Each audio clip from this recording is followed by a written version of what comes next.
কাশীপুর উদ্যানবাটিতে ঠাকুর যখন খুব অসুস্থ, ঠাকুরের গলার অসুখের জন্য শক্ত খাবার খাওয়া অসম্ভব ছিল।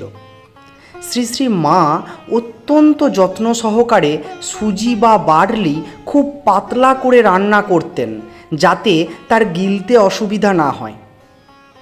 দুধে সামান্য জল মিশিয়ে সেটি হালকা করে ফুটিয়ে ঠাকুরকে দেওয়া হতো। ঠাকুর মাছের ঝোল খেতে খুব পছন্দ করতেন, কিন্তু অসুস্থ অবস্থায় মশলাযুক্ত খাবার নিষিদ্ধ ছিল। মা খুব ছোট জ্যান্ত মাছ, যেমন মাগুর বা শিঙি মাছ, কোনো রকম মশলা ছাড়াই কেবলমাত্র সামান্য নুন ও হলুদ দিয়ে পাতলা ঝোল রান্না করতেন। সেই ঝোলের সঙ্গে খুব নরম করে সেদ্ধ করা সামান্য ভাত মা মেখে দিতেন। জয় ঠাকুর, জয় মা, জয় স্বামীজি। এরকম আরও ভিডিও পেতে চ্যানেলটি সাবস্ক্রাইব করে আমাদের পাশে থাকুন।